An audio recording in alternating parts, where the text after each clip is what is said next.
తెలంగాణ రాష్ట్ర వ్యాప్తంగా జరుగుతున్నటువంటి మున్సిపల్ ఎన్నికల నేపథ్యంలో యాదగిరిగుట్టలో ముందే విజయాన్ని కైవసం చేసుకున్న యాదగిరిగుట్ట మున్సిపాలిటీలో 10వ వార్డు కాంగ్రెస్ పార్టీ అభ్యర్థిగా నామినేషన్ దాఖలు చేసినటువంటి వాణి భరత్ గౌడ్ గారు వారు ఏకగ్రీవమై ఆల్రెడీ కౌన్సిలర్గా అయ్యారు. అదేవిధంగా యాదగిరిగుట్ట మున్సిపాలిటీకి చైర్మన్ కూడా తానే అని ప్రకటించేసింది ఇప్పటికే కాంగ్రెస్ ప్రభుత్వం.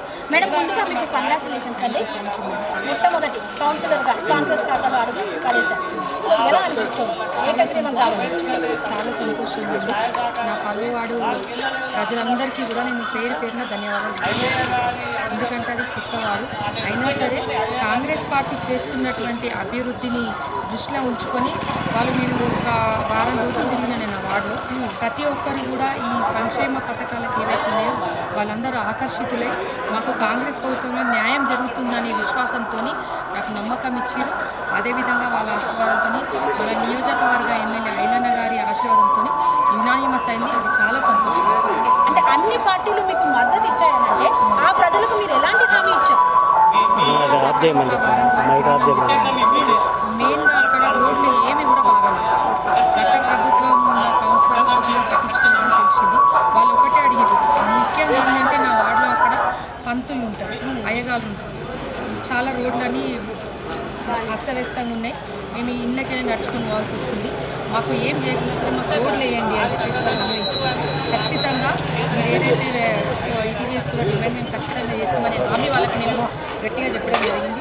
వాళ్ళు అదే నమ్మకంతో నాకు ప్రొసీజన్ ఉన్న వాళ్ళకు కూడా ఏంటంటే ఇక సరే ఇక గవర్నమెంట్ ఉంది, మన ఐలన్ ఉన్నాడు, ఐలన్ ఉన్నాడంటే ఇక కష్టం గెలుపు అనేది వాళ్ళకి అర్థమైపోయి వాళ్ళు విత్డ్రా చేసుకొని మనకు యునానిమస్ అవ్వడం జరిగింది. ఓకే, మీరు ఏకగ్రీవం అయ్యారు.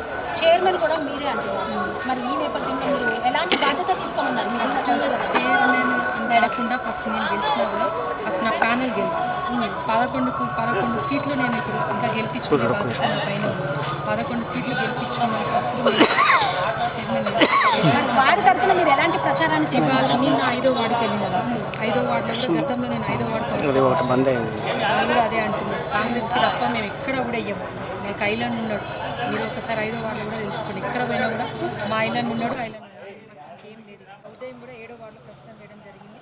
పెల్మేలి శ్రీధర్, లావణ్య శ్రీధర్ గౌడ్ వాళ్ళు కూడా కొంతమంది ఇల్లు లేవు, ఇల్లు కావాలని డిమాండ్ చేయడం జరిగింది. ఖచ్చితంగా చేస్తామనే హామీ ఐలన్న గారి పరంగా ఇవ్వడం. అక్కడ అటవీ శాఖ ఏదో రోడ్డు సమస్య కూడా ఉంది 7వ వార్డులో ఉంది. అది కూడా మన ఎమ్మెల్యే గారు ఐలన్న దృష్టికి తీసుకెళ్ళాం.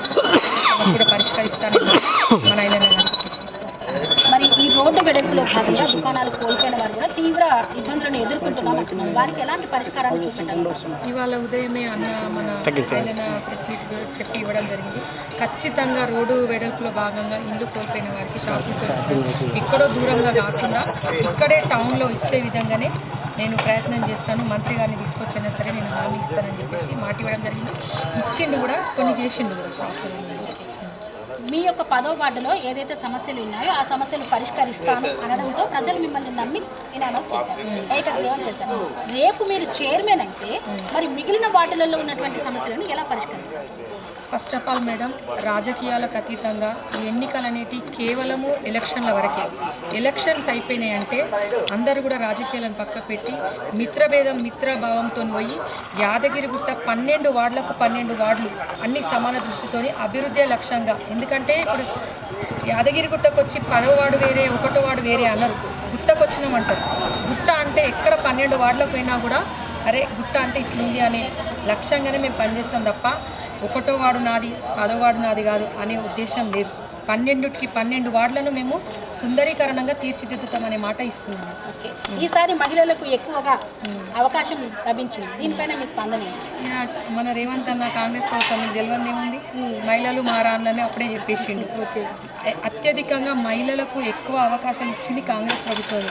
ఒక ఫ్రీ బస్సు కానీ, ఇప్పుడు ఇందిరా క్యాంటీన్స్ కానీ, ప్రతి ఒక్కటి మళ్ళీ ఇప్పుడు కరెంటు గృహజ్యోతి కానీ అన్నీ కూడా మహిళల పేరు మీదే ఉన్నాయి. కాబట్టి మహిళలకు పెద్దపీట వేసే ప్రభుత్వం ఉందంటే అది కేవలం కాంగ్రెస్ పార్టీ. మనం తీసుకున్నట్టయితే ఒకసారి ఆలోచించండి. కేసీఆర్ గవర్నమెంట్ ఫస్ట్ అధికారంలోకి వచ్చినప్పుడు వాళ్ళ మంత్రి మండలిలో ఒక మహిళ లేరు. సెకండ్ టైము ఏవైతే ప్రతిపక్షాలు విమర్శించినాయని చెప్పేసి ఏదో 2-3కి మంత్రి పదవి ఇవ్వడం జరిగింది. మరి మన గవర్నమెంట్ అట్లా కాదు, ఎక్కడ పోయినా మహిళలకు పెద్దపీట వేస్తుంది. అది కేవలం కాంగ్రెస్ పార్టీకి మాత్రమే చెల్లుతుంది ఆ ఘనత. సో మరి ఉచిత బస్సు పైన మీ స్పందన ఏంటి? అది మీరే తెలుసుకోవాలి మేడం. బస్సులలో ప్రయాణం ఎంత సంతోషపడుతున్నారు ఇవాళ. కొంతమంది పేదవాళ్ళు ఉన్నారు. వాళ్ళు చేసే జీతంలో సగం కొంచెం అమౌంట్ అనేది బస్సు ఛార్జీలకే అయిపోతాయి. ఇవాళ అది మాకు సేఫ్ అయ్యి ఇంకో రకంగా దాన్ని మేము యూటిలైజ్ చేసుకుంటున్నామని చెప్పేసి వాళ్ళు చెప్పడం జరుగుతుంది. ఇందిరమ్మ ఇల్లు ఉచిత రేషన్ కార్డుల పరిస్థితి ఏంటి? ఎలా ఉంది మేడం, గత 10 సంవత్సరాలలో వాళ్ళు ఎన్నో అబద్ధపు హామీలు ఇచ్చి అధికారంలోకి వచ్చారు. ఇవాళ నేను చెప్తున్నాను, గుట్టల 12 వార్డులలో నేను నా ఇంద్రం ఇల్లు చూపెడతా, వాళ్ళని ఒక్క డబుల్ బెడ్రూమ్ ఇల్లు చూపెట్టమని. ఇవాళ ఓటు అడుగుతురు కదా వచ్చి, మా బీఆర్ఎస్ ప్రభుత్వంకి ఓటు వేయండి గెలిపియండి అని. మీరు అధికారంలో ఉన్ననాడే ఏం చేయలేదు, ఇవాళ ఏం చేస్తారు? పోయి ఎవరిని పట్టుకొచ్చి మీరు హామీ ఇస్తారు? ఏ మంత్రిని తీసుకొచ్చి హామీ ఇస్తారు? ఏ ముఖ్యమంత్రిని తీసుకొస్తారు? ఏ ఎమ్మెల్యేని తీసుకొచ్చి మీరు హామీ ఇస్తారు? ముందు ఆ సమాధానం చెప్పాలి బీఆర్ఎస్ ప్రభుత్వం. అన్ని అబద్ధ హామీలు. డబుల్ బెడ్రూమ్ అన్నారు, ఇంటికొక ఉద్యోగం అన్నారు, PG to KG అన్నారు, 1,00,000 ఎకరాలకు సాగునీరు అన్నారు. ఎన్నో చెప్పారు. ఎంతసేపు గుట్ట ఎందుకంటే గుట్ట కూడా ఏంటంటే కేసీఆర్ ప్రభుత్వంలో అయిందనే ఒక నిశాని కోసం ఆ గుట్టను ఇచ్చేసారు, టౌన్ వదిలిపెట్టేసారు. మేము పోయినసారి ప్రతిపక్షం ఉన్నాం, మమ్మల్ని కూడా చాలా ఇబ్బందులకు గురి చేసారు. మాకు ఫండ్ పెట్టకుండా, మాకు ఏమీ డెవలప్మెంట్ వర్క్స్ చేయకుండా, అయినా మేము పోరాటం మేము చేసినాం. కాబట్టి ప్రజలందరికీ తెలుసు, ఈసారి ఖచ్చితంగా 12కి 12 కాంగ్రెస్ పార్టీయే గెలుస్తుంది.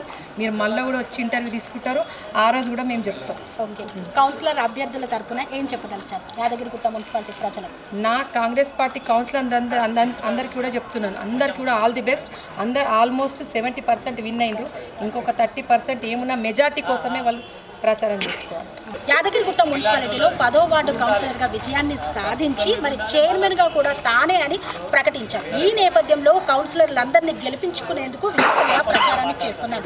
యాదగిరిగుట్ట మున్సిపాలిటీలో కౌన్సిలర్లు ఎవరైనా సరే అది కాంగ్రెస్ పరమే అవుతుందని తాను ధీమా వ్యక్తం చేస్తున్నారు. అదేవిధంగా ఎమ్మెల్యే గారి సహకారంతో ప్రతి గల్లీకి సంక్షేమ పథకాలను చేరవేస్తూ అభివృద్ధి పదంలో ముందుకు తీసుకువెళ్తానని, యాదగిరిగుట్ట రూపురేఖలు మారుస్తానని ఇక్కడ ఉన్నటువంటి ప్రజలకు హామీ ఇస్తున్నారు. మరి ఆ ప్రజల ఆశీర్వాదంతో ఆ కౌన్సిలర్ల గెలుపు సాధ్యమై ఆ కౌన్సిలర్ల మద్దతుతో తాను చైర్మన్గా గెలుపొందాలని మరొక్కసారి ఆకాంక్షిస్తూ మీ TR9 TV.